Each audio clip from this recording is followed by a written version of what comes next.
और अब सीधा रुक करते हैं, इस वक्त देहरादून में प्रेस कॉन्फ्रेंस कर रहे हैं सीएम पुष्कर सिंह धामी। ये प्रकरण हुए, इन्हीं सब प्रकरणों के कारण से पार्टी से निष्कासित किया था। और देखिए, अगर उनके पास सच में ये बात भ्रम की बनी तो उनको आना चाहिए सामने, वो जिम्मेदार व्यक्ति हैं, वो आकर उनको बताना चाहिए, नहीं मैं तो आप लोग प्रश्न करिए, नहीं तो फिर मैं भी कुछ प्रश्न कर लेता हूं आप लोगों से, अगर आप लोग नहीं कर रहे हैं तो। नहीं पूछे, जिसको जितना कड़वा प्रश्न पूछना उतना पूछ ले, लेकिन पूछना अच्छे से। आपकी तरफ सरकार ने ये कहा कि वीआईपी नहीं है, आपकी एसआईटी जिन्होंने जांच की थी उन्होंने भी कहा वीआईपी नहीं है, संगठन की तरफ से जो प्रेस कॉन्फ्रेंस हो रही है ये कहा जा रहा है वीआईपी नहीं है। अंकिता भंडारी के संबंध में एक आदमी बताइए, इस पूरे सभी पत्र, अरे तुम्हारा सवाल मैंने ले लिया, चलो हाँ, ले लिया भाई, ले लिया। अब जो आगे आप आगे बोल रहे हैं, मैं आगे आप जो आगे बोलने वाले हैं मैं उसका जवाब भी दे दूंगा। अगर मैं यहाँ आया हूँ तो मैं जानता हूँ कि आप क्या पूछने वाले हैं उससे आगे। और मैं सारी प्रेस कॉन्फ्रेंस देखता हूँ, सारी प्रेस कॉन्फ्रेंस में सबसे ज्यादा प्रश्न पूछने वाले आप ही होंगे। ठीक है मेरे दोस्त, बहुत बधाई। अब देखिए, ऐसा आपके जितने नहीं रुक जाइए, मैं पूछूंगा ना, सबके जवाब दूंगा भाई। अब अरे यार आलोक रुको, चलो रुको। आज तक अब तक की जितनी प्रेस कॉन्फ्रेंसों में आपको जो जवाब नहीं मिले, आज मैं सारे जवाब देने के लिए ही यहाँ आपके बीच में आया हूँ। जो भी कमी पेशी है आज मैं सबका, अरे मैं आप ही का जवाब दे रहा हूँ, तुम्हारा दे रहा हूँ। रोबिन, तुम बहुत अच्छे लड़के हो, मैं बहुत पहले से जानता हूँ तुम्हें। देखो भैया, देखो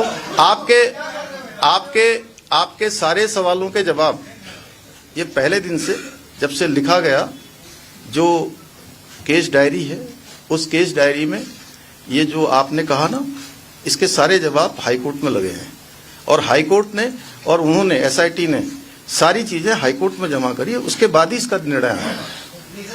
चलिए, हो गया। आप फाइनल में जांच बताएंगे, क्या आगे कुछ और जांच होगी कि नहीं होगी, आप फाइनल नहीं अभी पहले प्रश्न पूछो ना सब लोग। दे दिया, जवाब दे दिया ना। अब ये कल ये मत चला देना कि जवाब नहीं दिया, फिर हाँ दे दिया। कड़वा सवाल ये है, क्या 2027 चुनाव के पहले आपकी पार्टी ने कुछ लोग आके जेल करते, इसलिए कॉन्स्पिरेसी करके योजना का लाभ उठा रहे हैं? नहीं आपने पार्टी के अंदर कोई कॉन्स्पिरेसी चल रही है आपके खिलाफ, तो नहीं चाहते 27 नहीं हमारी पार्टी में कॉन्स्पिरेसी जैसी कोई चीज नहीं है। देखिए, मैं तो लगातार पिछले 4 वर्षों से भी अधिक समय से इस दायित्व में काम कर रहा हूँ, सभी के सहयोग से काम कर रहा हूँ, पार्टी हाईकमान का भी, हमारे वरिष्ठ लोगों का भी, सभी पार्टी कार्यकर्ताओं का साथ है। और ये हर पार्टी में होता है, थोड़ा बहुत ऐसी चीजें चलती है, कोई ऐसा विशेष नहीं। आप सभी का बहुत धन्यवाद। नहीं अभी मंदिर एक रह गया। अब चलिए आपके, हाँ अब लास्ट प्रश्न पूछ लीजिए। आपका मैं अलग से दूंगा, आप अलग से बात। अब लास्ट बात, अब हो गया, बस चलिए हो गया। हाँ बोले, चले एक लास्ट।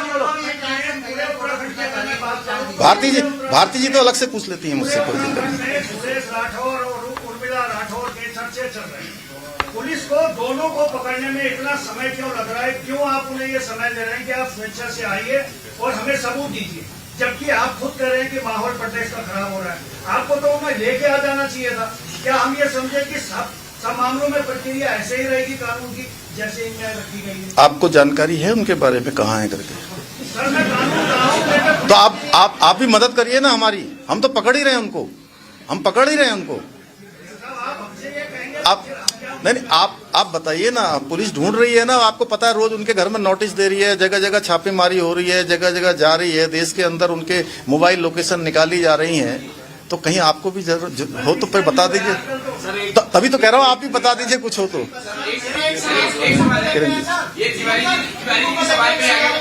इसलिए भी उठ रहा है सर मामला, क्योंकि हम देख रहे हैं पिछले 3-4 महीने से सरकार, अभी तक सब कुछ सही चल रहा था, 3-4 महीने से अचानक से एक माहौल बनाया जा रहा है, अलग अलग मुद्दों को बहुत तेजी से उठाया जा रहा है। तो देखिए, सरकार के बहुत सारे कार्यक्रम चल रहे हैं, अभी एक बहुत अच्छा कार्यक्रम जो हमारे सीमांत क्षेत्रों में रहने वाले, दूर दराज गांवों में रहने वाले गरीब जनता, उनके बीच में जन जन की सरकार, जन जन के द्वार, ये कार्यक्रम चल रहा है। और इस कार्यक्रम में लगभग 1.5 लाख के लगभग लोगों ने अभी तक प्रतिभाग कर लिया है। अनेक लोगों को उनके गांव के पास में, घर के पास में, जिनको अपने काम करवाने के लिए मुख्यालय आना पड़ता था, जिला मुख्यालय जाना पड़ता था, कई धनराशि खर्च करनी पड़ती थी, साधन लगाने पड़ते थे, उन सब के घरों के पास जाकर काम हो रहा है। और बहुत उत्साह इस कार्यक्रम को लेकर लोगों का है। तो बहुत विकास के काम भी हुए हैं। आज राज्य हमारा नवाचार के मामले हों, ऐतिहासिक निर्णय लेने हों, विकास के प्रकरण हों, आज देश के प्रमुख राज्यों में हमारी गिनती हो रही है। बहुत सारे क्षेत्रों में हम पहले नंबर पर हैं। और जो हमारे प्रतिपक्ष के हमारे मित्र हैं, उनको ये सहन नहीं हो पा रहा है। उनको पता है कि जनता का विश्वास उनके साथ नहीं है, तो इसलिए इस प्रकार के कुचक्र, इस प्रकार के षड्यंत्र करने का लगातार वो इसके लिए काम कर रहे हैं। तो जनता सब जानती है, फैब्रिकेटेड माहौल ज़्यादा दिन नहीं चलने वाला है। हाँ, मैं अब चूंकि आप लोगों ने, सब लोगों ने सारे प्रश्न कर लिए हैं, मैं इतना कहना चाहता हूं, क्योंकि इस पूरे प्रकरण में राज्य की जनता को भी कहीं न कहीं सबने संवेदनशीलता के साथ इस मुद्दे पर विशेष रूप से अपनी भागीदारी भी की है, अपना मत भी दिया है। लेकिन सबसे ज़्यादा प्रभावित उनके माता पिता, परिवार के लोग उनके हुए हैं। मैं राज्य के मुख्य सेवक के रूप में उनकी मां से, उनके पिता से बात करूंगा।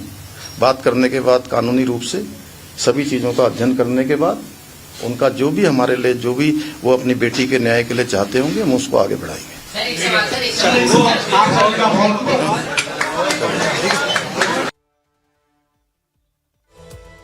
तो देहरादून में प्रेस कॉन्फ्रेंस कर रहे थे सीएम पुष्कर सिंह धामी, और अपने इस प्रेस कॉन्फ्रेंस में उन्होंने अंकिता भंडारी केस का भी जिक्र किया और कई अहम बातें सीएम पुष्कर सिंह धामी ने कही कि राजनीति को लेकर के और राजनीति करने के लिए कई मुद्दे हैं और अंकिता को अपना हथियार न बनाए। तो अंकिता भंडारी केस जो कि लगातार फिलहाल सुर्खियों में बना हुआ है, सवाल खड़े किए जा रहे हैं सरकार पर, प्रशासन पर, और लेकिन इस पूरे मामले को लेकर के सीएम पुष्कर सिंह धामी ने क्लियर कहा कि जो भी बातें हैं वो कोर्ट को पता है, सबूत और तमाम चीजें कोर्ट के पास पहले ही है, तो इंतजार करना चाहिए और दोषियों पर सख्त कार्रवाई होगी। ये भी मामलों को लेकर के कहा है सीएम पुष्कर सिंह धामी ने। ऑडियो की सत्यता जानना जरूरी है।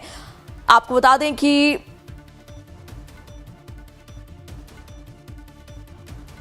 तो जैसे ही मेरे को मालूम चला, सूचना आई कि इस प्रकार की घटना हुई है, हमने तत्काल पुलिस विभाग को, अन्य प्रशासन को तत्काल कहा कि जैसे भी होता है, सब जो भी इसके आरोपी हैं या जिनके ऊपर आरोप हैं, उनको तत्काल गिरफ्तार किया जाना चाहिए। कोई पकड़ से बाहर नहीं जाना चाहिए। और तत्काल उन सभी वो 3 के 3 जो आरोपी थे उस समय के, वो तीनों को गिरफ्तार किया गया। और जिस स्थान पर उन्होंने बताया, वहां से बॉडी को रिकवर किया गया। फिर जो कार्रवाई होती है, समस्त औपचारिकताएं जो कानूनी रूप से होती हैं, वो पूरी की गई। और पूरी करने के बाद तत्काल ही हमने महिला आईपीएस अधिकारी के चेयरमैनशिप में, या कहिए उनके नेतृत्व में, एक कमेटी का गठन किया, एसआईटी जांच का गठन किया। और एसआईटी ने अपनी पूरी जांच करी, हर एक पहलू पर जांच करी। परिवार के लोगों से भी एसआईटी मिली, अन्य लोगों से भी मिली, जिन लोगों को भी इस केस के बारे में जो भी जानकारियां थी। और इसमें विज्ञापन भी निकाला गया, अखबार में भी दिया गया, संचार के माध्यमों से बताया भी गया, किसी के पास भी अगर कोई जानकारी हो तो वो एसआईटी को उपलब्ध कराए। और ज्यादा जानकारी के लिए सीधा रुख करते हमारे संवाददाता मयंक राय जुड़ चुके हैं। मयंक, देखिए, अंकिता भंडारी केस को लेकर के बयान दिया है सीएम पुष्कर सिंह धामी ने, और साथ ही साथ वो ऑडियो जो कि एक्ट्रेस उर्मिला सनावर ने रिलीज किया था, उसकी सत्यता जांचने की और परखने की भी बात कही है सीएम ने। बिल्कुल प्रेरणा, देखिए जिस तरह से लगातार सवाल उठ रहे थे कि मुख्यमंत्री इस मामले पे मौन है, तो आज कहीं ना कहीं एक कह सकते हैं कि जो पूरा जवाब होता है वो सीएम ने रखा है और अपनी सारी बातें उन्होंने क्रमवार रखी।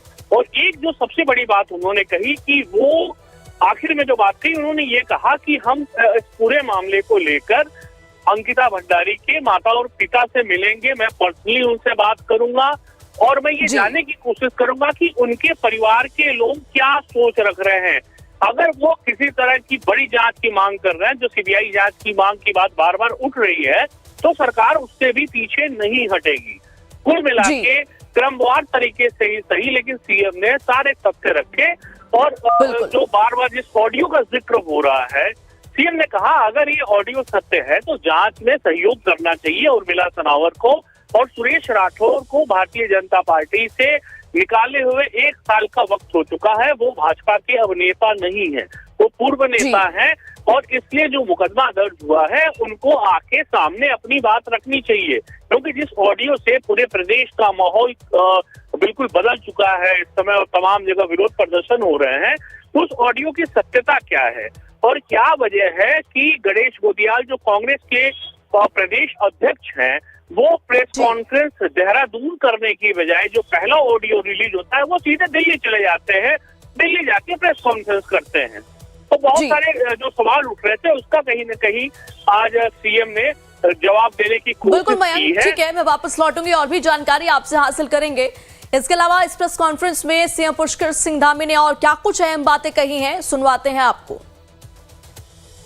अंततः लोग सीबीआई की जांच के लिए उस समय में न्यायालय में भी अर्जी लगाई गई, सुप्रीम कोर्ट, हाई कोर्ट, सभी लोगों ने उसको सुना। सुप्रीम कोर्ट ने भी, हाई कोर्ट ने भी और जो सेशन कोर्ट है वहां पर इस पर लगातार कार्रवाई चलती रही और जो मजबूत पैरवी थी उसी मजबूत पैरवी का परिणाम था कि उन्हीं तीनों आरोपियों को आजीवन कैद की सजा सुनाई गई। तो मयंक, सुना आपने किस तरीके से इस पूरे केस को लेकर के जितने भी सवाल उठ रहे थे उनका कहीं ना कहीं शॉर्ट में ही सही सीएम ने जवाब देने की कोशिश की। ये भी कहा कि सुरेश राठौर को बुलाया गया, उनसे संपर्क करने की कोशिश की गई, लेकिन उनकी तरफ से कोई जवाब नहीं आया। जो है वो सबसे बड़ी बात है कि अगर उर्मिला सनावर इतने मुतमईन है, इतनी कॉन्फिडेंट है, तो उनको कम से कम जो एसआईटी गठित की गई है या जो पुलिस की टीम इसमें काम कर रही है उसके समक्ष आके अपना जवाब देना चाहिए, क्योंकि अब तक ये सारा जो प्रकरण है ये फेसबुक लाइव से शुरू हुआ है और फेसबुक लाइव के जरिए ही सारे एलिगेशन लगाए जा रहे हैं। तो इस एलिगेशन की सत्यता का पता कैसे चलेगा जब तक आप खुद सामने नहीं आते हैं। तो ये एक बड़ी चुनौती है और निश्चित तौर पे इस चुनौती का जो जवाब है वो जवाब तभी आ पाएगा जब उर्मिला सनावर सामने आती है। बिल्कुल मयंक, लेकिन सीएम पुष्कर सिंह धामी ने कह दिया है कि जो भी मामला है, अगर ऑडियो सच है तो उसे पहले सबमिट किया जाए और अगर वो सच निकलता है तो दोषियों पर सख्त से सख्त कार्रवाई होगी। ये आश्वासन तो दे दिया है सीएम ने। बिल्कुल ये कहा जा सकता है कि सीएम ने जो आखिर बात कही, जो सबसे बड़ी बात उनकी रही कि जो भी सवाल उठ रहे हैं, जितने भी तरह के सवाल इस पे उठाए जा रहे हैं, उनके लिए वो खुद जो अंकिता भंडारी के माता पिता हैं उनसे मिलेंगे और आखिर में उनके मन की बात जानने की कोशिश करेंगे कि वो क्या चाहते हैं। अगर वो चाहते हैं। जी, इन तमाम जानकारियों के लिए आपका बहुत बहुत शुक्रिया। खबरें और भी हैं, जल्द हाजिर होंगे, बने रहिए हमारे साथ।